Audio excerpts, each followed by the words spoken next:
Welcome to the Sad Boyz, a podcast. Welcome. Emma, should I look at this?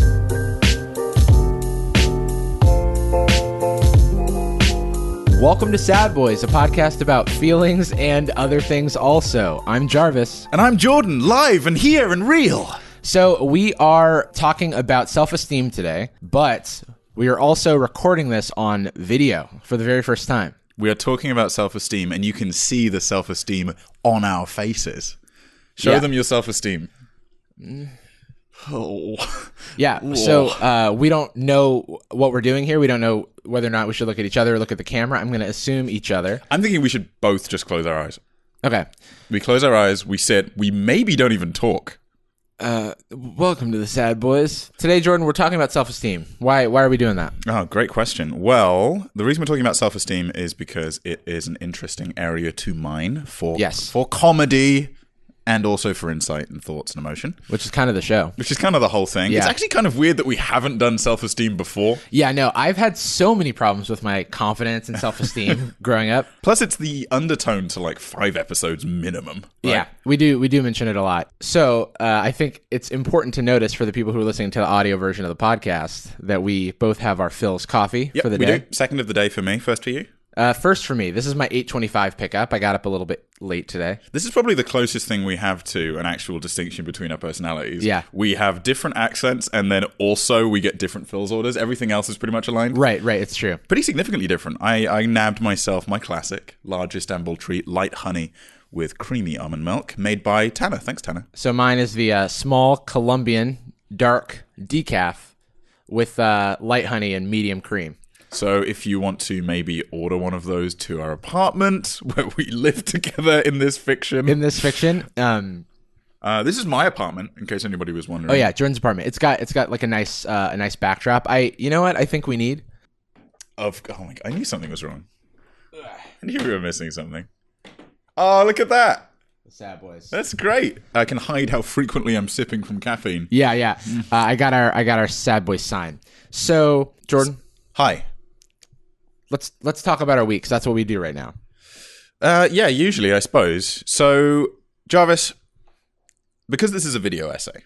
Because this is a video essay. Hi, I'm the nerd writer. And here today is an unmitigated opinion that because I say it quickly, I don't really have to research anything. Right. This is a video essay. Yeah, I'm going to show some unrelated B-roll so that your brain zones out and just focuses on a thing you already like to confirm your beliefs that you already hold. Don't worry, I am going to say it slowly, therefore I'm probably right. Or I'm going to explain something so simple that I can't possibly be wrong. Did you know that every Marvel movie has like a superhero in it? Isn't that interesting? It's really interesting how like the inclusion of superheroes in Marvel movies has had a big influence on the fact that they're superhero movies. Yeah, if you really think about it, which I have because, again, video essayist, you'll notice that, I wanted to say because we're on video, live and in charge today, live and kicking, that I can demonstrate in person what it looks like when you sing the theme to my special segment. Oh, right. Which you do every episode, and I'm so excited for people to see. Yeah. I've received a lot of tweets about it. Get this on camera, get this locked down. Right. How does it go? It's Jordan's bizarre, challenging, and or emotionally strenuous social interaction of the week. It was probably pretty embarrassing, so please don't make fun of him for it. I was thinking I would just put in the put the audio in over my mouth talking right now. Everything else cuts out. Yeah. Kind of harshly, like it's super compressed and clearly recorded in a different environment. It's Jordan's awkward and completely vexing socially awkward fuck. I don't remember the title of this. Oh, that's so embarrassing for you. Yeah. If I couldn't remember the title to this segment, I would be so embarrassed. The acronym is like 7 letters long. I, of course, can remember it. I'm not going to say it right now. Yeah. Because we don't have, again, we're busy. We're recording live. I don't have time to say it. Yeah. But I would if we had time. Right, because you totally remember and it. So there's easy. no point in, why even belaboring follow up? that point, yeah. Here, I'll say it now. It's Jordan's And then you can just, when you do the other sound cut, just pull that in, place it. I'll just do it. Got that, it. and then they'll see that I we're knew what totally it was. editing that in. And you're cutting this out. Mm-hmm. Yeah, totally. Great. Woo. So, how was your week, Jordan? It was great. My awkward and or embarrassing so-and-so moment over the last week was not It didn't happen the last week. It's going to happen right now. Oh, shit. Because I am going to eat a big slice of humble pie right in front of you, Jarvis. Oh, no. Because, you know me, I'm pretty much on top of all of the trends, and I stay current with popular culture, and I see all of the shows when they come out. You're on the bleeding edge. You're good I know at all skateboarding. the good stuff. Kick flips, pop shove-its, all of the main stuff. Surf shove-its when I'm surfing. Surfboards, yeah. But yeah, I'm very hip with the kids, and for that reason, I finally listened to Hamilton in 2018. Oh, fuck.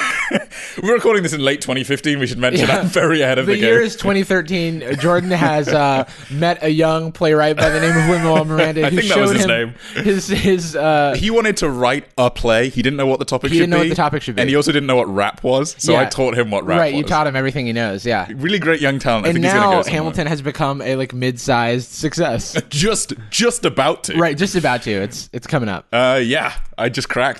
Okay. Cracked wide open. For people unfamiliar, I mean, I've been not avoiding, but I've never listened to a bar of Hamilton of the actual soundtrack. I've heard friends sing it and the like. The way that we have talked about it in the past is like with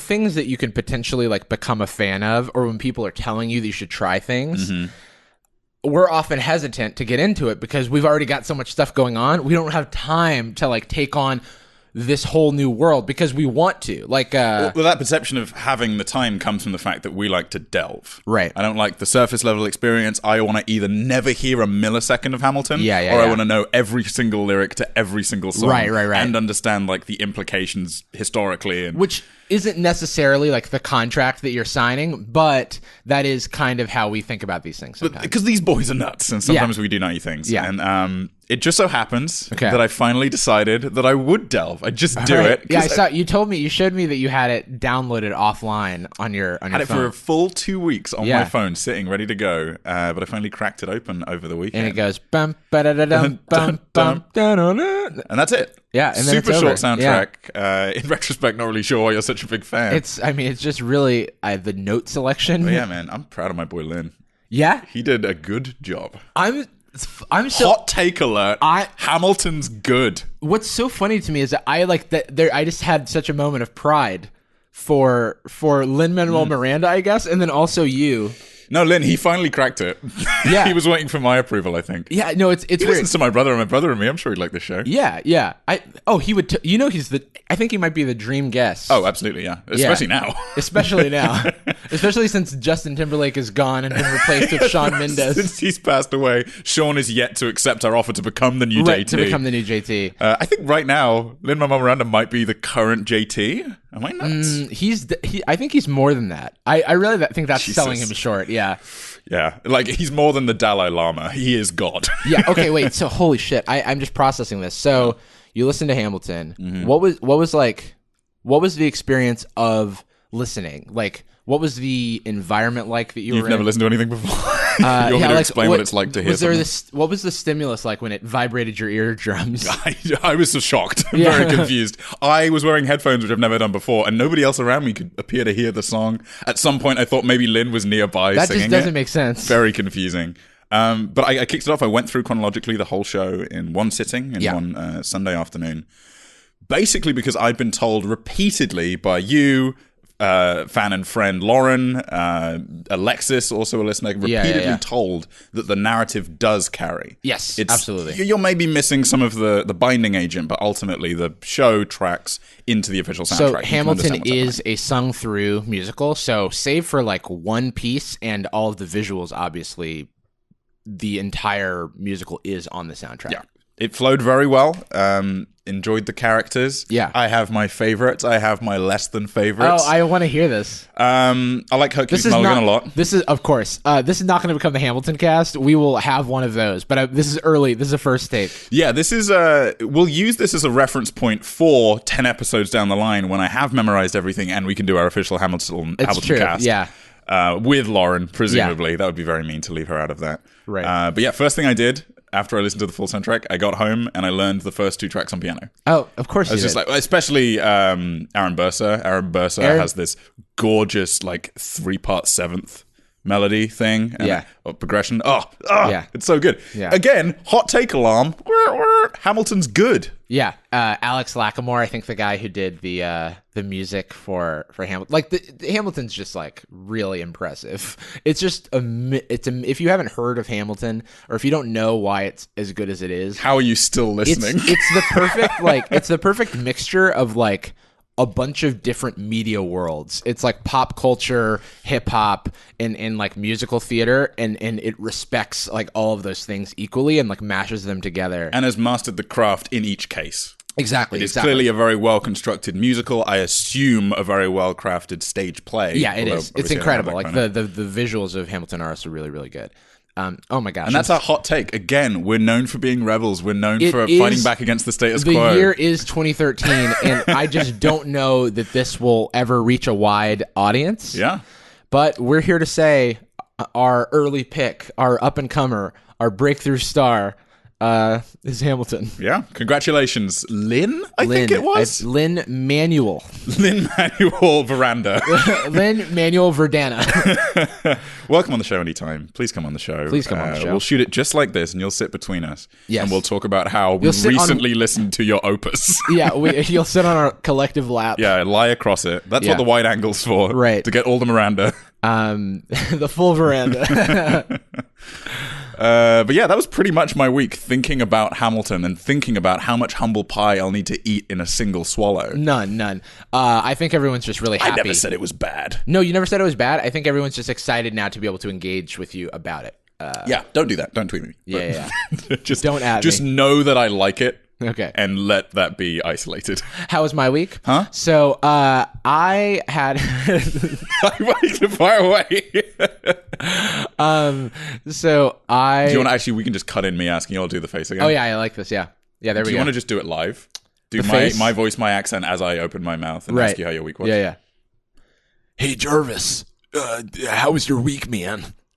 Oh, yeah. Interesting blend of archetypes there. Yeah. Started kind of cool action star, ended nervous surfer? Yeah. Nerfer? Yeah, Nerfer. His name is Ted Nerfer, the nervous surfer. Hey, bro, I'm Ted Nerfer, the nervous surfer. Still learning to stand. Oh, boy. Those waves look real big. I'd love to shred the gnar, but that sounds violent. I like California, but this is a bit much. Dude, I like this guy a lot. So my week has been a lot. It's just been a lot of work stuff. I made a video on Monday, and at the end of the video, I was like, you know what the video is about? Long-term goals, and why I think that we have like we often frame long-term goals in this very harmful way. But at the end of the video, I'm like, I'll see it tomorrow, because I was like, surely I'm going to be able to make another video. This is the first episode we've recorded since the Exodus. Oh, right. Yeah. So I guess last week, it feels like such a long period of time has passed. It's Friday. We're recording this on a Friday. This week was pretty super busy with work. The previous week, I put out 4 YouTube videos in 1 week. Yes. Which was First time ever. First time ever. What's the most you've done in a week prior to that, too? Gotta be 2, I think. But yeah, I was really, really proud of myself, and I wanted to challenge myself creatively to do that. And I think I learned a lot from that. Also, I really don't want to undersell this. Not just 4 videos in a week. 4 videos back-to-back days, correct? Back-to-back days. And then a meetup. And then a meetup. So the videos were like all, like I woke up like at 5:30 or 6 in the morning, like wrote them and like filmed them and edited them like by like 10 a.m. or so that day. So it was like a real creative exercise for me to try and make my like as well produced a video as I could, because I don't want to just make like, hey guys, it's me. It's like 5:30. I just wanted to like talk about some stuff that's on my mind. I like wanted to have it be like scripted. I wanted to have it have sketches. Well, you met and exceeded in many cases the Jarvis Johnson video standard. You didn't like compromise on the aesthetic or the writing quality or the length to get those 4 videos out. It's just like 4 videos that typically take you a week, exactly, but in 4 days. And so really what it taught me is that a lot of that is mental. And I put up a lot of arbitrary roadblocks that prevent me from normally making stuff on a quicker cadence. So I want to use the lessons from that to, one, know that this is a tool in my toolkit, and two, to continue to hone like my skill set for creating things. Because the way I am big on tools and workflow, and for me, the production aspect of it, like, I just am getting better at doing things quicker in Premiere. And it's like, I know how to get the sound the way I want it faster. I know how to get the color. Because it's like, I'm also color grading these videos and doing like sound posts. Because and I'm doing photography, like my thumbnails. I'm like learning more about photography fundamentals and how to do post-production on photos. And so it's a big learning experience. And I just really love turning tools into like an extension of myself. So that I can just do what I think rather than, or like, so that the vision in my head can be like expressed rather than me fighting with the tools and compromising. Turning the process into expression only. Yeah. I want to say this sentence, brain, and brain just says sentence, as opposed to like passing out the letters. Exactly. It's and we've talked extensively in the past about how the hardest part of any project, particularly a creative one, is completion. Yeah. Like ideation, it's a piece of piss. We do it too much. That's why there's 17 other podcasts we almost made before Sad Boyz. Right. But getting Sad Boyz to the finish line and now getting these videos to the finish line is the part that's the grind, that's the grit, that's the tedium in some cases. Exactly. A linguistics metaphor that I would make is when you are learning a language, you read everything letter by letter, and then you're like, okay, that's the word. Right. Yeah. And when you know a language, you see the word and you're able to chunk that word directly into your mind. And you're even able to like read words without parsing each individual letter. And that's kind of what I want my like creative skill set to be. I want the tools to take a back seat. You want like creative phrasing. Exactly. I just hit the button in my brain that says produce nice lighting environment. And I don't go like, okay, so I need a backlight and I need the fill light. I just go, these are my 4 lights, and instinctually they go here, and here. I go, my softboxes are here, my windows are here, let me just set up the camera here. I'm going to use this lens because I want this sort of effects. And then it's just like, boom, let's just go. And then I'm not second guessing myself on my scripts, which I typically like will send to Jordan or I'll send to other friends and I'll like pour over them.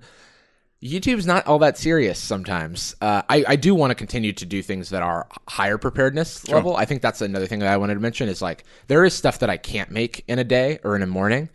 But a lot of times I am producing stuff and it's taking me way longer than I want. And so I'm just like trying to get over those mental hurdles. Hell to the yeah, my dude. You know what we can do? Because there's a video. Yeah. We can do our special secret handshake we always do when I congratulate you on a great video. Oh, yeah, totally. That we've rehearsed a million times and we totally know.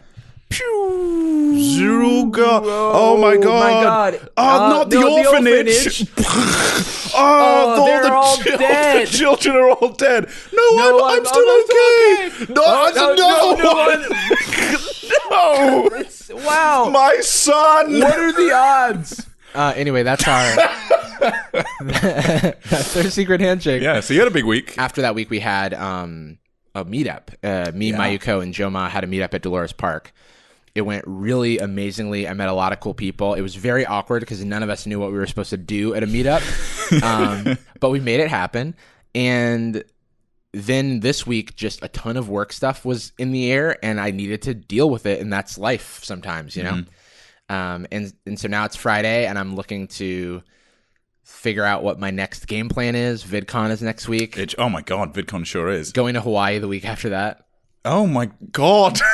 Yeah. Things are happening. Yeah. Big shout out to any Sad Boyz fan going to VidCon.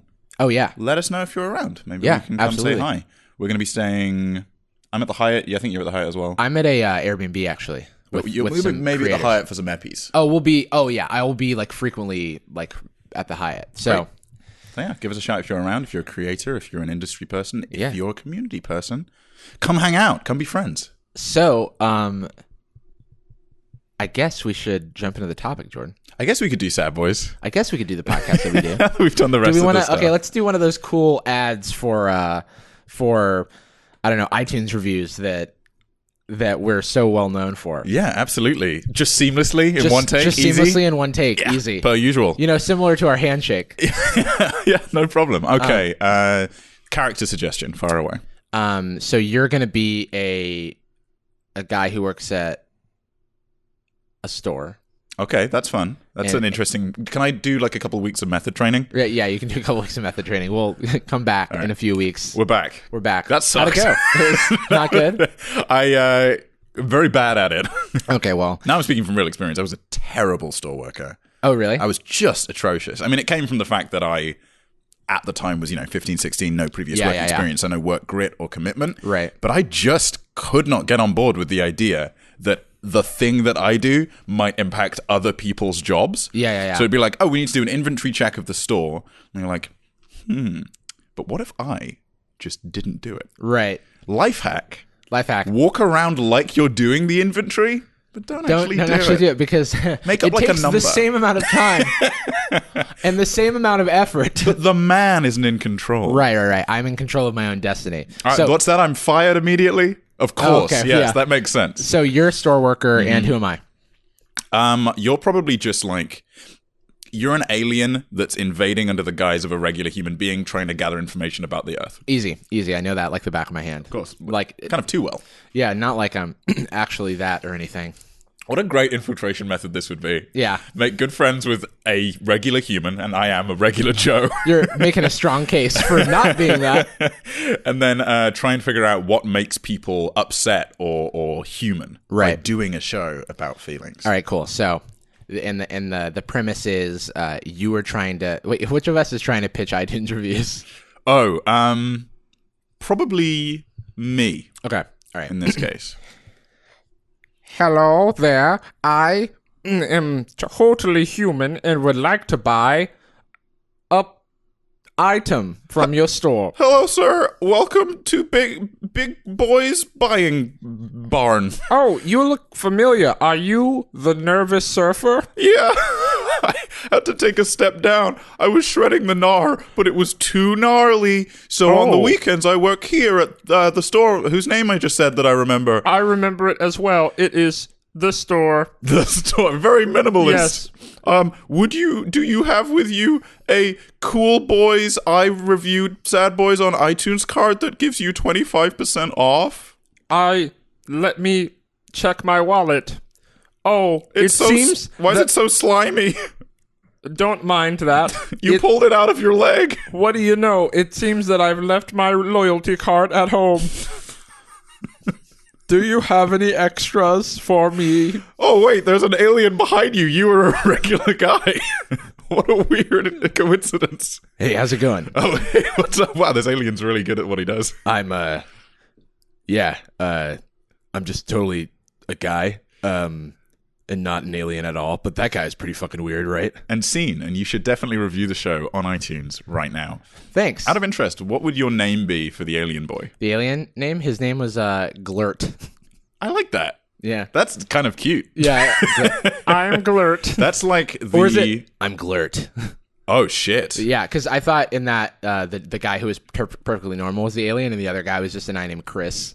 I think Glurt would be the nervous surfer equivalent alien. Oh, kind of right. a dorky guy. And then maybe Farks is the cool guy. Yeah. These waves are really kind of big. I really didn't expect this from Northlawn 5. I heard about the lava pits, but this much? Yeah, wow. Obsidian. One moment. I have to turn off the fan. Vamp. Right. Just do like both sides of the conversation. Oh, yeah, totally. So, would you like to hear a song about the Battle of New Orleans? It's a song that I learned when I was in my 8th grade U.S. history class. And it goes a little something like this. In 1814, we took a little trip along with Colonel Jackson down the mighty Mississippi. We took a little bacon and we took a little beans and we fought the bloody British in a town of New Orleans. And that's the story of Sad Boyz. And that was me singing that? That was my part of the conversation? Right, yeah. I have an embarrassingly small understanding of American history. I'm so sorry. Oh, it's okay. What was that battle about? Who did we get? Good question. Fighting together, I assume. Yeah, I'm not entirely sure, to be completely honest. I don't remember. I remember the song, not And I remember some of the, characteristics of the battle. Do not know why it happened. From a first-person experience, Yeah. you were there. I was there. I'm just not really sure why. Yeah, because I'm dumb. And you have low self-esteem. Segue. Boom. Seamless segue. Seamless. I wonder how many of our segues are just me or you saying the name of the topic Yeah, in it's the like- middle of a conversation and going, segue? Yeah, I mean, we're like talking about aliens, and then it's like, so today we're talking about something else. but today we are talking about something else, true. Jarvis. What are we talking about? Give me a. Are we good? But yeah, we're good. It just can only record for 30 minutes at a time, which is a thing that everybody does who does these video podcasts. So it's totally in the canon. Today we are talking about self-esteem, having it, not having it, how to get it, question mark, where to put it, question mark, definitely exclamation mark. Yeah, you definitely put it in your pocket and you carry it around. Lock it. Everywhere. You carry it around like a Cool Boys, Sad Boys 20% off card. So self-esteem is Noun. self-esteem look it for up? me is something that I don't think Webster's dictionary defines self-esteem as. So I think of self-esteem and confidence much in the same way. It's like how much do you hold yourself up, right? Sure. Like, because there's internal validation and there's external validation. There's the world validating your existence, and then there's you trying to validate your own existence. And we need like a balance there, right? Because if you are too far on the external side, then you become Kanye. Mm-hmm. I'm sorry. If you're too far on the external side, then if you're too far on the internal side, then you become Kanye. Right. And if you require no external you require validation. no external. And if you're too far on the external, then you are basically relinquishing all of your emotions and validity to other people. Mm-hmm. What would be an equivalent of that? I suppose maybe who's a slimy politician who just needs everybody to love him. I mean, the president of the United States of Kanye? America. Yeah. I mean, kind of like that. That person does a lot of like basically everything they do is for people to externally validate that they are good. Yeah, and it doesn't necessarily need to be everyone. It just needs to be the subset of people that you have validated as Exactly. it matters what you think of me. And so where self-esteem comes in is, I think it's healthy to have a balance here, because you don't want to become conceited, but you also don't want to just completely be depressed and out of control of your own emotions. Sure. And I think that self-esteem happens when you're a little like you don't have enough internal validation for yourself. Interesting. You think it's specifically internal. Like self-esteem is the bolster you get from internal confidence? I think so. I think that's how I think about it. I dig that. I Like, dig that because very for much me, so. I guess with my own journey with self-esteem, I have often not had self-esteem. Like I've been very self-conscious and very, not confident in myself. And over the years and throughout the journey of like living my life, I've become far more confident and brought and the way that I saw that was I care too much about what other people think of me, and I need to care more about what I think of me, and I need to be more, confident in my own. I need to love myself more and be like, just know inherently that I am like a valid person to exist. You have implicit value regardless of what you do or what people say about you. Exactly. Like Jarvis Johnson on paper, good. And I will say he can get better, Yes. he can get worse, but neutral Jarvis is just a thumbs But up. even when you say that, I'm like uncomfortable with it, Yeah. which speaks which is buck wild. Like the concept that I like cringe a little bit when I say that, like, no, I'm a valid person. I'm like a perfectly adequate human being. Yeah. How much of that? I mean, I'm sure there's a million contributing factors that we'll get into, but how much of that do you think comes from a self-consciousness about around even acknowledging it? Like, I believe that about myself, but when I externalize it, it seems smug. Oh, for me, huge. That's a huge part of it because I don't want to seem conceited. I think Because that could affect the way people perceive you externally. Exactly, because when I was a kid, I was like super externally validated, and I think the way that would surface is that I would brag a lot about things that I did or my accomplishments or whatever. And then someone called me out on it, and it like made me very self-conscious. And then I kind of like went too far the other way. I believe we've talked about this exact interaction before. Yeah. This was how old? Oh, this must have been like 5 or 6. That's super formative. 7, yeah. Yeah, and Children are so powerful. I know, yeah. You can Children are very define somebody's powerful. like internal dichotomy with one comment. Yeah, you could like if we were like if we were adults and like the bodies of like children, like if we were infiltrating the minds or controlling like Oh little my goodness. android 7-year-olds, then we could fuck some people up. Oh yeah, you could make somebody Batman, or you could make them an emotional wreck. Yeah, I guess yeah, that's yeah. kind of the same thing. Batman is actually a great example of somebody that is too internally validated. What do you mean? What do I mean? Hey, I'm gonna punch this guy because I want to, and I can. I'm just thinking of that scene from Batman vs Superman where it's like the fight scene and it's just punches. Yeah, and it's slowing down as yeah. Superman regains his power. Who did a I want to say like Nerd Writer did a video essay about fight scenes in DC movies. Yes, very recently. Yeah. But how about you, Jordan? How do you think about self-esteem? So my definition would line up perfectly. I especially like the idea of self-esteem being more the result of internal validation and not external validation. Right. My question to you, and I'm mentioning this only because I'm chewing on it right now and I'm not really sure, is what percentage at, let's say, child, teen, adult Jarvis? Yeah. Oh, I see. What percentage internal do you require and what percentage external do you require? I guess the percentage being like which one you value more. Oh, I fill up my bucket with 60% internal. Oh, I see. So yeah. I need 40% well, external. like my loadout like of like internal versus external, I think when I was a kid was like 90-10. 90 internal. External. Like I don't like, so the way I think of it is like I had no internal validation. Right. So I needed all this. I needed 90% external. I feel you. To fill up that 100%. And then when I was a teenager, it was like maybe 20, 80, 30, 70 or something. But even up until high school, I don't think it was until college that I started to climb back into like having some sort of internal validation. And now I think I don't even want to give myself, I think I'm 60-40. I think I'm 60-40 and I want to be 50-50. So I'm 60 external. I still care a little bit too much about what people think about me. And I still can't give myself the benefit of the doubt a little too often. And I want to get to the place where there's the ebb and flow. If someone gives me criticism, I want to be able to internalize that without like taking it as a slight against my person.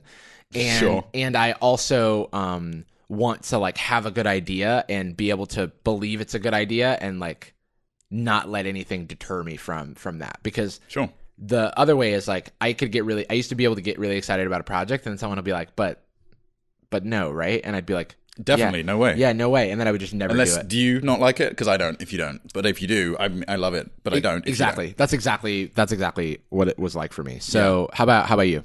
Bizarrely, almost the exact mirror. Which I think is a better explanation of our dynamic than like twins. People often go for brothers. It's closer to like exact opposite with all of the essential features the same. Right. We were like the you were like the villain Thank you. in Already. my history. Which is a Hamilton reference. Which I understood, Lynn. So like yeah, you were like the Venom to my Spider-Man. Oh, fuck yeah. I'll take that one. Yeah. Could have been anyone. Could have been Doc Ock. Could have been Vulture. Yeah, I'll take yeah. Venom. Yeah. I'm the Tom Hardy. Thank Yeah, you. right, I'm handsome right. like him, you said, as well?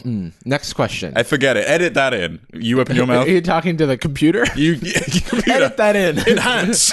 Enhance compliment. So you started out more internally validated. So you were like a little pompous boy. I was a pompous young prince.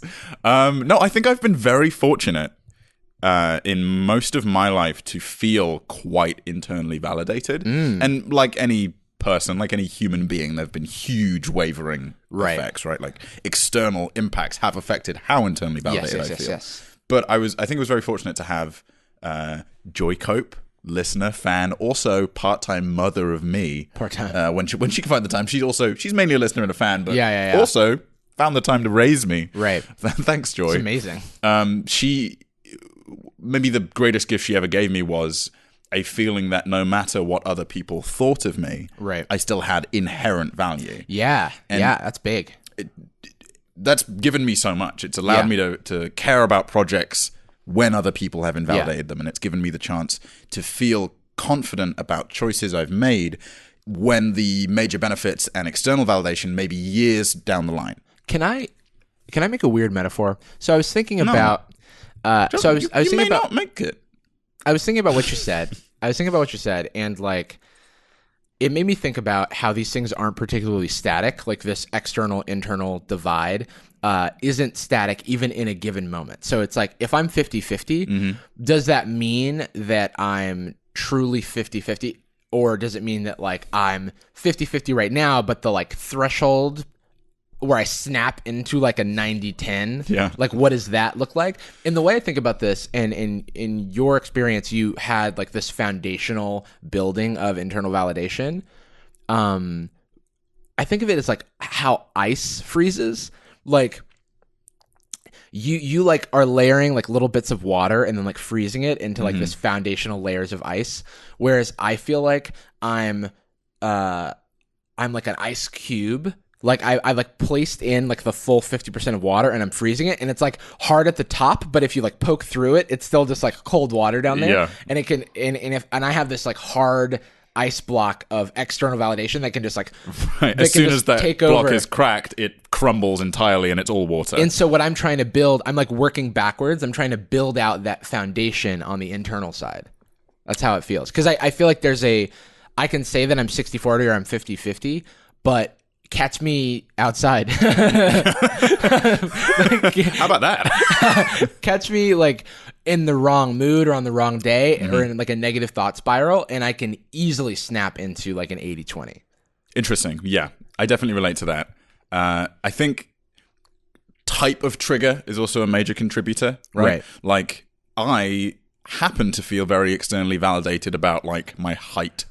In no part of me feels insecure about how tall I am. Right. And if somebody tries to, even absolutely, somebody tries to zing me with that, there's just no world where I can care about it. Like you could, somebody's 6'8", short ass. I'm like, no, 6'3" is great. I just about fit under doors. I very rarely hit lamps. People seem to dig it, and I can reach stuff. And you actually are. I think we're both in the sweet spot. I'm 6'1", you're 6'3". It's great. Where we actually get all the benefits of being tall with none of the detriments. Like if you're 6'8", then shit's hard for you in some cases. So it starts to go the other way.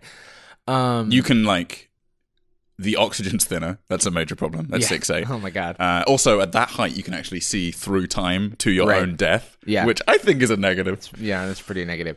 But you're saying that there are these things that you are just internally validated about that are unshakable things, foundational things. That's exactly right. Whereas there may be triggers in both of our cases, be it like a physical trait that we feel insecure about, or most commonly for me, a criticism that was levied at me when I was very young, a little like your 5-year-old person defining your entire emotional state for the rest of your life, where somebody will reference like maybe I could be a little bit of a pompous kid, because of that secure internal validation. If somebody calls me like arrogant, I trigger straight to like, I'm sorry, fuck. I feel so bad about that. And quite often arrogance or like confidence and comfort can be misinterpreted for arrogance. But even if that's the case, I will default to, I'm so sorry, I'm an idiot, I'm trying to be kind, I'm trying to Another common one for me is making offensive jokes or jokes that just tip over the line. That's something I used to do a lot when I was like 15 and was criticized rightfully for.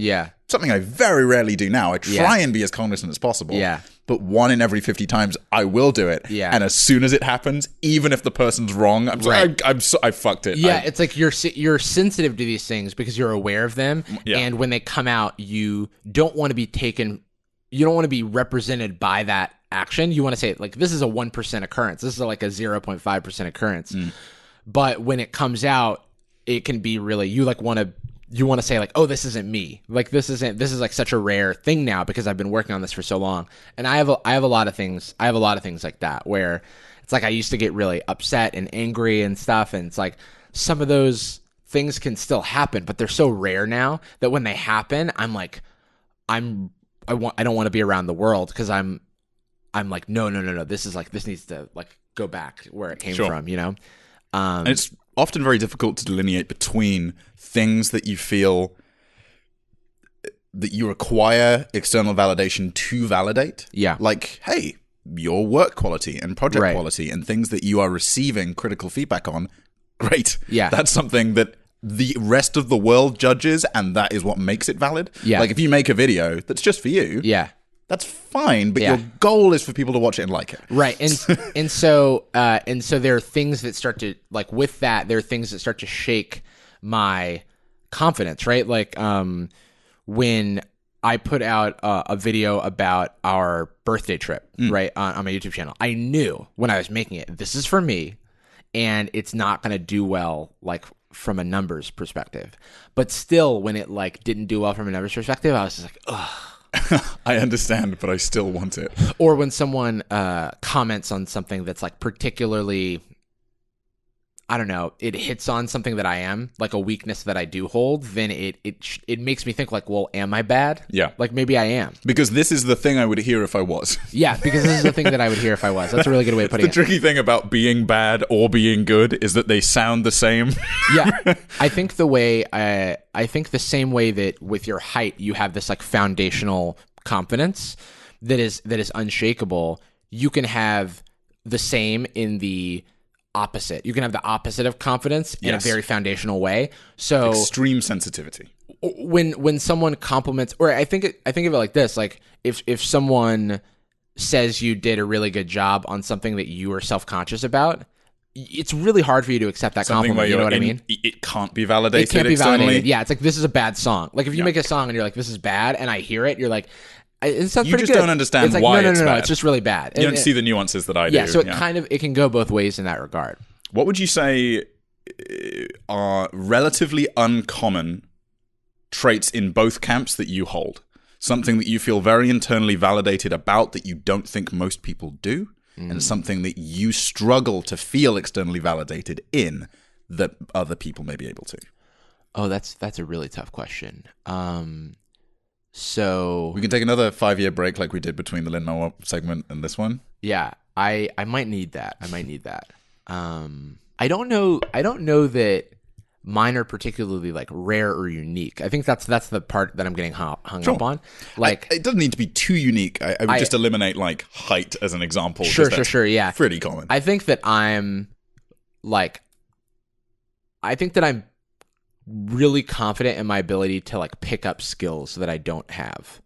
Like, that's certainly not common. right. And so, for me, I think this is the worst aspect of this quality is that, like, I see someone do something and I'm like, I could do that. Mm-hmm. You know what I mean? And then I have to prove that I can do it. And sometimes I can, and it doesn't like, that doesn't really help the problem. But I think that there is a way to harness it, which is, like, being able to learn from people from all over and, like, try to emulate them, and having enough confidence to not say, oh, I could never do that, but to say, like, how do I get there? Like, really, like, what does that path look like? What is my aptitude for this? Like, let's find out. Mm-hmm. So that's a thing where I'm, like, very unwavering in my ability to, like, make something happen or make something work. Dig that. And then on the other side, was something that is, like, yeah, no matter what, It's very hard to be validated externally. Yeah. I think it's creative stuff. Like, Yeah. I think it's really hard for me I'm getting better at it, and I think it's valuable to improve this and my ability to hear things positively. But I'm definitely the guy who's, like, scrolling through 1,000 positive comments and sees one negative one and goes, no, that's the one. That's the one that knows what it's about. Yeah. And these other ones are like, whatever. I mean, it's always difficult to shed something like that because there are benefits to being very stubborn. In your self-critique. You know, if all boats rise with the water, right? Like, if you get better at making content, you're going to feel better about it, and you're going to receive more external validation. Right. Whereas if you just hear that external validation, ignore every negative comment, you're not going to improve. So, lightning round, Jordan. I want to hear these from you, and then we should get into our pen pal for the day. And Sure wrap should. up. Lightning round. So first one is something that I feel. Phrase it for me. Yeah. So this is Frame something, my own question for me. Yeah. So first, something that you feel like you don't need, you have a lot of internal validation for. Yeah. Something I feel like I have a lot of internal validation for occasionally to a fault. Yeah. In fact, often to a fault, would be my skill set. Kind of in an interesting inverse of what you were saying. My skill set and areas of expertise, and in reverse, areas I don't know and things I don't understand. Right. I will often discount as, that's just not a Jordan thing. Oh, okay. Yeah. I see. The kid rocks at this stuff. I'm amazing at this stuff. Right. All of that other stuff, I sacrificed to be amazing at these things. These are mine, and those are yours. I did that when I was, whenever I would fail publicly, I would try to discount. Like, I'd be like losing at Mario Kart, and I'd be like, well, I don't really like this game. Yeah, I'm divorcing myself from the probability that I ever could have been good. Right. Okay, because then no one can judge your performance. You set expectations in like this very defensive way. I didn't fail because of my lack of aptitude or commitment. It's because this isn't a thing I care about. Yeah. This isn't a thing for me. I think part of that for me actually comes from growing up with EDS. There were just a bunch of physical activities I wasn't allowed to do. I wasn't allowed to play any contact sports. Right. And I wasn't really able to run. So anything that required a lot of running was very difficult for me. Started swimming, and all of a sudden that was something that worked for me. So I got into this mindset where certain exercises and certain activities are for the kid. Right. Other things are for other people. And if I ever try something new and I'm not good at it, that's because it's not meant for me. Right. And how about the opposite, where no matter what, like, people say, you can't really like accept it. Can't really accept it. Creativity is a really obvious one for me as well. But to go more specific inside of that vein, if yours is video making, mine would be writing. I'm writing a lot more lately. I used to write a ton just for fun and never do anything with it. But with the show that I'm working on, recording this Sunday, very excited. You'll be hearing more about it soon. Sure. Yes. But whenever it comes to writing something, I will often feel confident about what I produce. This also stretches to music in some cases. I will share it, and the second I receive positive feedback, my estimations about it go down the tubes. Yeah. It's like neutral once I've made the thing. Right. Soon as it goes out there and somebody likes it, yeah, it's worse than I ever thought it was. Oh, that's fascinating. Because it seems passively insulting, like, oh, you think this is good? Right. It must suck. No, that's not it at all. It's just that as soon as it enters the public sphere, there's a part of my brain somewhere deep in my psyche that goes like, right, this isn't now just your little song you make. This isn't like the silly little thing you put together on a Sunday. This is now music. Yeah. It has entered music and must now be compared to all other music ever made. Yeah. Must be compared to all other screenplays ever written. This is now a podcast. This is officially now a podcast. So, here's the thing. One thing we haven't really touched on is like physical appearance. We did a little bit, and I think a lot of times self-esteem, as you can see, thanks to the video. Yeah. Appearance is something that I really struggled with, and I think it took a long time, and and sort of conditioning and hearing from friends and stuff that I am, I do have inherent value. And I want to speak to that a little bit, and maybe I think we should talk about physical appearance in a completely separate episode of Sad Boyz. Totally. And I think this conversation was great. And if you want to see another episode on this topic, let us know in the comments, which is the thing we can say, or hit us up in the normal places, sadboyspod.com, on Twitter @sadboyspod, and sadboyspod@gmail.com. And if you just wish really hard, we'll probably hear it. Yeah. Wish upon a star, wish upon that bit of the turkey bone you get. Yeah, say Justin 3 times. But you don't know who you're going to get. Or what location. Now, we have a pen pal today that we want to read. We do. From our good friend, Kwesi Y. Kwesi. Glasses. Do I have my glasses? I have my glasses. There's on my the glasses.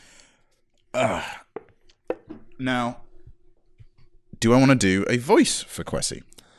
No. You sure? Because I have all these voices prepared. No. Give us a voice. Give us a voice. Okay. I'm going to do Jordan Cope this time. All right. But I have other voices for different occasions. Totally. I've been practicing this for 24 years. Yeah. Cressy writes in to say, pen pals, this is the subject line. Super sorry that it's so long. Cressy, no sweat, my dude. No worries. It's very welcome. And it's a great email. Hey, Jarvis and Justin, brackets Jordan, thanks. It's always helpful. Yeah, let them know. Because I get confused. I read this and I'm like, Justin, should I forward this to Lynn, the new Justin? Hey, wait, do we have Diva? We have a live Div. A live Div. This is Jordan's cat, Diva. If you ever hear a rustling... Okay, well... Diva likes to just sit down wherever the fuck she wants. She acts like the podcast is a video podcast every time. She likes to does. get right in the action. Yeah. And she loves pen pals, which is why she's over here now. Right, she's reading Quessy's email. Quessy says... and he's very considerately split the email into section to read on the podcast and then just nice things he said. Yeah. So we don't read those. Dear fucking God, do not read those things. External validation means nothing to us. Right. Written as stream of consciousness a la the Kanye method, roughly edited by Quessy. I've been going back and forth on writing this. I'm a real big fan of the pod, brackets first time, long time, question mark. Yeah. Emotional pervert, sad boy. Bizarrely, I don't think I've ever seen somebody refer to themselves as a sad boy. We need to have more of that. Yeah, no, we're the sad boys. Okay, fine. Do you know the sad boys? Put down the gun. Hey! Put out a tiny brown gun. Yeah. Such a big fan that about a month ago when I was trying to meet a 7:30 a.m. assignment deadline, you're giving me hives even thinking about it, Quessy. I've been in this situation so many times. Assignment deadline, I stayed up all night programming and binging the show. Seriously think I lost my mind because by the time I turned in my assignment and sat in for class, I swear I still heard Jordan speaking to me. No, I was doing that. Yeah. I was under the desk. Yeah, he might have said Justin a few times, and then Jordan popped under the desk. Classic. What a mistake. It's a classic mistake. I gotta say, it's really inconveniencing me. I'll just be on a date or getting dinner or watching a movie, and then all of a sudden I'll be in a location, often with somebody looking into a mirror. And then you'll be saying something that was related to the conversation you were having. Yeah. And then it interrupts Quessy's test. Helps me travel, though. Yeah, it's true. You have lots of frequent flyer miles. What the hell am I? Do you ever notice that when you read these emails, you remember that you haven't read anything for 15 years? Yeah, it's true. I'm like, oh yeah, reading out loud. Yeah. Thank God I went to some of my school. Assignment, blah, blah, blah, blah, blah. Seriously think I lost my mind. I could still hear Jordan talking to me. Sorry for making it weird. A 12-hour stint and a 7:30 a.m. class does that to a guy. Understandable. Anyways, so I'm going to be super senior college student. It's like you take an extra year sometimes. Oh. Super senior. Cool. It's Senior cool. college It's totally student. normal, by the way. And it presumably comes with powers. Very excited about that. Super Saiyan, super senior. Super senior. College student, and my major is computer science. Hey. I didn't know you were a nerd, Quessy. I mean, try film if you want to be a cool guy. Turn off the podcast. Dork. No, very cool. Lots of cool people do that. One cool person doesn't do it, obviously. Right. Good news. The cool person who does is Liam Neeson. Yeah, he pivoted in an interesting direction. Yeah. Good news. I actually enjoy the subject matter. Hooray. Bad news. I'm bad at it. Like real fucking bad. Right. Bad at computer science, he says. Okay. Not too bad because I help people debug and can explain some concepts to people. Right. Sounds like you might be good at computer science. Right. On paper, though, on tests, I panic and I feel lost and I turn it in and do bad. Ooh. I mean, we can... Right, this could be an entire episode. Yeah, but yeah. I mean, your ability to test is a different skill. Or it's like being able to write music and play jazz live. Your ability to produce in a high pressure situation and format it in a way that tracks. I mean, I'm not taking a CS test, but I would assume that there are practices exclusive to the testing environment that aren't something you would use in a work environment, right? Right. Well, there's a lot to testing that is not related to work or even in formal education, to be honest. Which has caused me to fall behind on my original class, May 2018, and have to hopefully make the December 2018 class or be forced into 2019. I was wondering if you guys have dealt with being unable to perform in certain contexts, like you totally think you understand, you get tested, and then grades return and it makes you feel stupid. It's sort of too late for me because my GPA is in the gutter and I'm working on getting it to look good for employers. You just have to be good at CS, right? Yeah. People just like it if you're good at computer science. Yeah, people just like it if you can do the work. But maybe my question can help someone else. I think my problem is that I didn't consider myself a CS student or even a proper programmer until I got the official title when I switched my major. Anyways, I feel as if I'm behind the 8 ball and I've still got one more semester, no worthwhile internships. This question is for both of you again, and if you don't want to answer this or attach a disclaimer to it, that's cool.